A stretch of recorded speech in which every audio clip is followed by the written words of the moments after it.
Morning. Hi. Morning. Morning, everyone. Excellent. Thanks, Danny. Just wait for everyone to sit down, James, and then we'll start.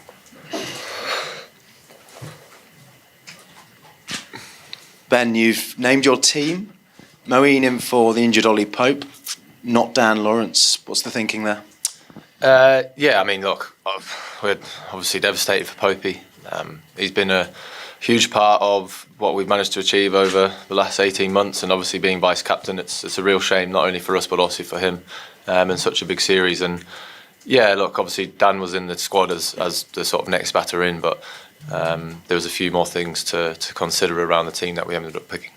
What were those things, if you don't mind elaborating? Yeah, look, I mean, I'm not going to lie, that last week sort of took it out of me a little bit.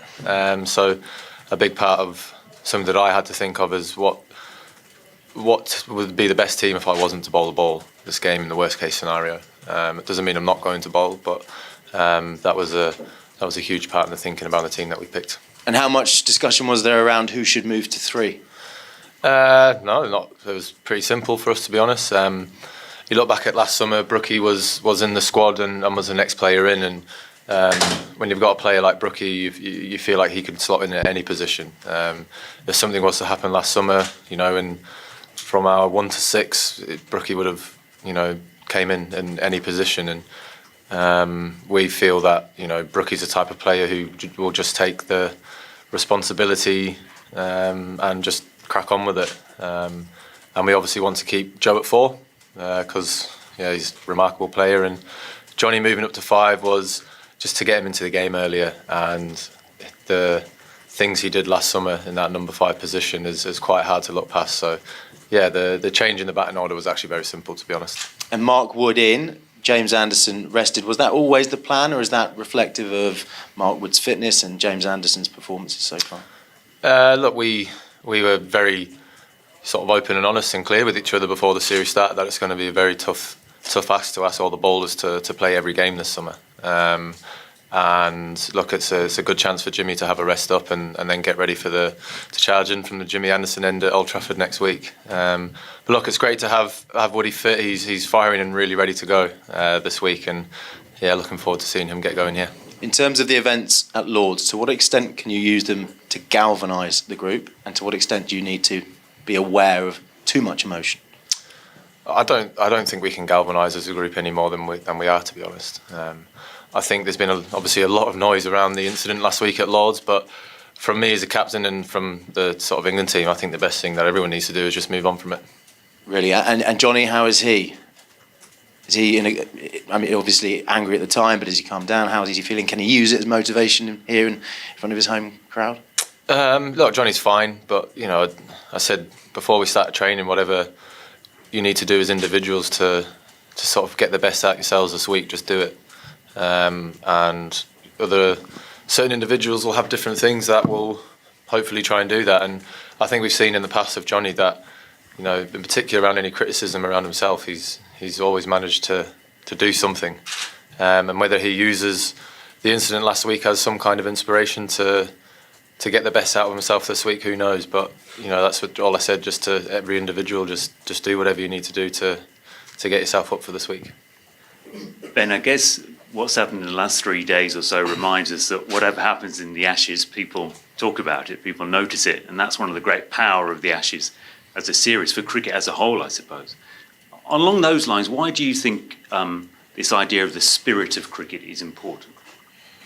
Well, it's always important, to be honest. The way in which the game is played, it's been something that has been spoken about since I don't know when, but for a very long time, and going forward it should always be as well. And look, I think I thought Brendan actually answered this particular question really well. He obviously went back to some things that he made decisions on, but he knows that looking back when now he's older and had time to reflect on it. As I say, time to reflect on it is the big thing there. That he knows that he probably would have gone about a bit different. So yeah, I think the way he answered it was very, very good. And just quickly picking up off that, do you think then there will be some embarrassment in the Australian dressing room about that to some degree? I don't know, to be honest. I guess that's probably a question to ask the Australians. But for me, I think it's just sort of time to let it go and concentrate on the cricket, because it's a very big It's a very big 3 games for both teams coming up. And of course, this is a ground where magical things have happened for England. What do you think is going to be the decisive factor this time in another magical thing happening for England? Well, I think the magical thing that would happen this week is to us to win the game and keep the Ashes alive, to be honest. Don't know what it is about Headingley, but you can always look back at certain things with which has happened here in an Ashes series, and I don't know why it seems to do that, but I guess it just, I don't know, the moment sort of just happens and something happens. So we've got some very fond memories here as an England team, and I'm sure supporters have got some fond memories here as spectators as well. So I think the 81 in 2019 will probably come up at some point around the grounds. Ben, if feelings have been running high, the Western Terrace, notoriously boisterous place, is that going to help if they really get you behind you tomorrow? Look, the Western Terrace is somewhere else, really. It's sort of like the Hollies at Edgbaston. It's the atmosphere when it gets going there, especially towards the end of the day, is something else. And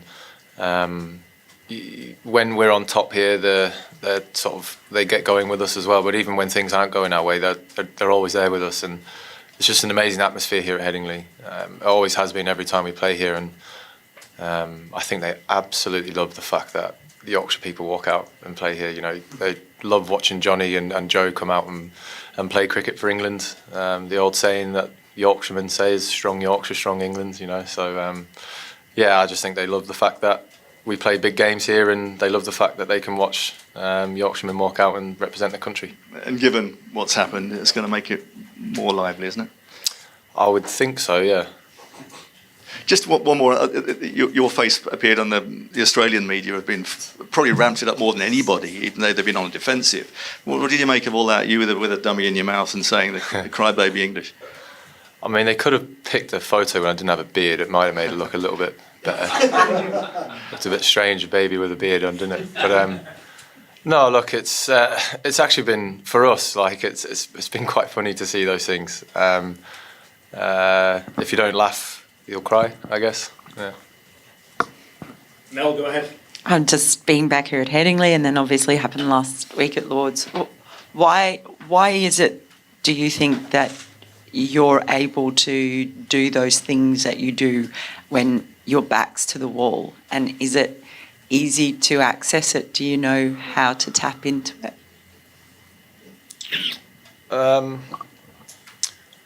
think obviously having been there in some pretty important moments in the past and over the years obviously helps when I seem to find myself in those moments. I have experience to be able to fall back on, and one thing that I find I'm very good at when I'm batting is being able to stay in my own little bubble and not sort of put any of my energies or concentrate too much on things that I can't influence or change. Obviously I was out there in the middle with the Johnny incident, and I knew what was the task I needed to do, and I just made sure that I stayed in my own little bubble and didn't let things outside of that affect me, because I knew that I just had to concentrate on what we needed to do, and at that time it was knocking the runs off and nothing else. Is that easy to access again, do you think, it could be this week? I think, well, the output's not easy, but the being able to understand and know when sort of those moments present itself, that I think I'd sort of know that and understand that, purely just through sort of game awareness and where the situation of the game is. We'll go Malcolm here and then Louis at the back of the room. Ben, with the spirit of cricket in mind, what did you think of the behaviour of the MCC members at Lord's towards the Australians, particularly, I guess, in Usman Khawaja's place, he felt the need to stop twice and call on security. And in a broader sense, the crowd obviously really went off and were very involved, and there's been some concerns expressed about how this crowd may react. what are your feelings about those two things and your advice to the crowd here? Well, I think the MCC are obviously taking it upon themselves to investigate what happened in the long room, and I think they'll probably do that. You know, I think the MCC don't want to sort of tarnish their name or their reputation in any way. And in terms of here, I mean, like I can't really comment around what to say, do this and don't do that. I just think everyone knows what the atmosphere is like here. We know what the atmosphere is like in Australia. So, yeah. But no, I think it's just going to be one of those things where we will have the home support fully behind us. Cheers, Malcolm. If we can take the mic to the back of the room, just pass it to Louis at the back, or if you just pass it down. Ben, it's obviously been a big week for Johnny, and now promoting him to number 5 and letting him or keeping him as wicketkeeper. That's a big workload for anyone. Did you guys consider rejigging the team slightly differently with where you might have brought in Ben Folkes or something like that? And how would Johnny kind of handle going in at 5? No, he was batting yesterday in the net, so I just walked up and said, "You're batting 5." So it's quite easy. But look, as I said earlier, that's where he performed, you know, his miracles last summer. Johnny is someone who wants to get into the game and we feel that he offers his best sort of things to the team when he is in the game. Obviously, keeping and batting down at 7, it's been a different role what he has last summer, but the things that he did last summer with the bat was just incredible. He did that at number 5, and yes, he is obviously keeping, but look, he's a superstar, and the quicker we can get him into the game, particularly with the bat, I think the better off it is for him as an individual, and the better off we are as a team. Ben, I was wondering, has there been any talk in the last couple of days about whether England will approach the batting differently if Australia go back to that short ball approach they did at Lords? And second to that, if this test doesn't go your way and you are down 3-0 in the Ashes after this, will there need to be a proper a proper look at the way that you have played your cricket and the tactics that you guys have used over the first couple of tests?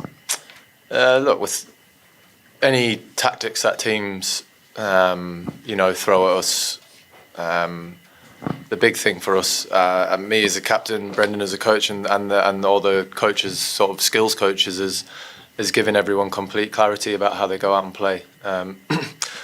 We don't say go out and do this, do that. What we do say is go out with completeness of clarity in your mind. I've been in situations before where I've been like thinking, do I or don't I, and sort of second guessing myself. And when you have complete clarity in your mind, it's a lot easier to go out and implement what you want to do. It doesn't always work, you can play certain situations one way and still fail. You can play the same situation in a different way and still fail. But having the clarity in your mind as a player is something that we've really tried to do, and we feel that is the best way to allow players to go out and have confidence in the way that they want to do it. The only thing I would say is that our execution could have been slightly better with whatever way we decided to play last week. I went out with a different mindset when I went out to bat in both innings to what you would have seen from other players, but that was me going out with a clear mind around getting through till the next day. If I'd gone out in any earlier, I probably would have thought a lot different about how to take it on. But I'm very clear in my mind when I go out every innings how I want to play, as is every other batter and as is all the bowlers. Rory, last one, please. Ben, you mentioned that last week had taken plenty out of you physically, I guess. With Ollie out, have you settled in your mind who would be your next vice captain if someone needs to step in for an hour or something and sort of lead the team? No, I hope he's still vice captain. If I do, well, it'd be very unlikely. Oh shit! Touch wood, I won't be off the field. But look, I've been off the field a few times and just sort of given the responsibility of the bowlers to set their fields and do what they want to do. I think they're all very aware of how they want to operate, even without me there. I find myself talking less and less now to the team because everyone just sort of gets it and sort of understands how I want us to play our cricket. With the ball, let's just think about wickets all the time. How do you need to bowl to get a wicket? What kind of fields do you need to bowl to maybe influence a mistake from the batter? So, look, if I do find myself off the field, I'll be very confident that whoever's bowling will be able to still implement the patterns that I would do anyway. Brilliant, thank you. Cheers, Ta- Ben. Thank you. UK room, we'll just go down the corridor to the next room. Thank you. Enjoy the rest of your day, everyone. Thank you very much. Good one.